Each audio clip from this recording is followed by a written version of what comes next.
Hello, এখন পুরো ready হয়ে গেছি আর যাব হচ্ছে নিউ মার্কেট। রেডি? হ্যাঁ। আর এটা কি আছে হাতে? মাছের পকোড়া। ঠিক আছে, আমরা তাহলে বেরোচ্ছি।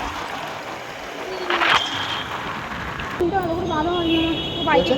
বাহ, বাইকে করে এলাম তো ছোটো ওখানে গিয়ে জানতে পারলাম ময়দান থেকে সোজা মেট্রো আর যাচ্ছে না স্প্ল্যানেড। প্ল্যানেট যেতে হলে ময়দান থেকে আগে যেতে হচ্ছে মহাকরণ। মহাকরণ থেকে নেমে আবার ট্রেন চেঞ্জ করতে হচ্ছে, মানে মেট্রো আবার চেঞ্জ করতে হচ্ছে, কারণ ওখানে এখন মেট্রোর কাজ চলছে। তাই আমরা আবার ট্রেনটা চেঞ্জ করলো, আমরাও জানতাম না, ওখানে পুলিশ বলে দিল, নামিয়ে দিল ট্রেন থেকে। সবাই দাঁড়িয়ে আছি আমরা, তাই তো।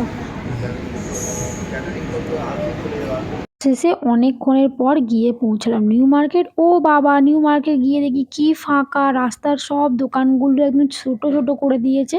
কারণ আমি তো অনেক দিন পর গেছি আসলে, তাই আমি বুঝতে পারছিলাম না যে রাস্তাটা এত চওড়া হয়ে গেল কি করে। যাই হোক, আমি তো গিয়েই সোজা আগে ঢুকে পড়েছি একটা ব্লাউজের দোকানে, বাট নিলাম না কারণ প্রচুর দাম বলছিল। যাই হোক, তারপর আমার দুটো জিনিস নেবার ছিল, একটু আজকে ভেবেই গিয়েছিলাম যে নিউ মার্কেট থেকে সব ফুটের দোকান থেকে জামা প্যান্ট কিনে আনবো। কারণ 1000 টাকা দিয়ে মল থেকে জামা কেনার থেকে 1000 টাকা দিয়ে নিউ মার্কেটে আমার অনেক জামা হয়ে যাবে। আর আমি কিনেওছি অনেক ধরনের জামা। তারপর হঠাৎ চোখে পড়ে গেল আমার এই দোকানটা। এত ভালো ভালো কালেকশন ছিল এর মধ্যে, আমার এটা কি পছন্দ হয়েছে। বাট এত বেশি দাম বলছিল, আমার রাগ হয়ে যাচ্ছিল, বাট তাও নিতেই হলো কারণ আমার ওটা প্রচুর পছন্দ হয়েছে। তারপর সোজা ঢুকে পড়লাম একটা ফোনের কভারের দোকানে। আমার কভার দেখলে না খালি কিনতে ইচ্ছা করে। এবার কিছুক্ষণ পর আবার নিজের একটা জিনিস দেখতে পেয়ে গেছে, দেখে বলছে কিনবো, বাট আমি জোর জবরদস্তি দোকান থেকে বের করে নিয়ে এসে বললাম চলো তোমাকে আমি চাউমিন খাওয়াচ্ছি। তো এই যে দোকানটা, আমার ভীষণ ভালো লাগে এই দোকানটার চাউমিনটা। এটা রোডের একদম উল্টো দিকেই দোকানটা।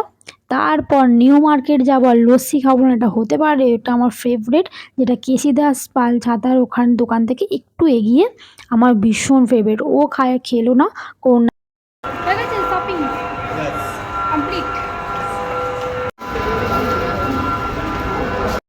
কিছু কেনাকাটি করার পর তারপর আমরা চলে এলাম ময়দান, এসে অল্প করে দুজন একটু চা খেয়ে এই যে বাড়ি এসে গেছি। হ্যালো, সব লাল লাল দেখতে পাচ্ছি চশমাটা পরে, বুঝলে? কারণ আমাকে ভালো লাগছে চশমাটা। আমার যে আগে চশমাগুলো আছে ওটাও ভালো, কিন্তু ওর থেকে আমার একটু বেটার লাগছে, বুঝলে? ইয়েস, আমারও খুব বেটার লাগছে, বুঝলে? আমারও খুব বেটার লাগছে। যা তা কথাবার্তা হুস।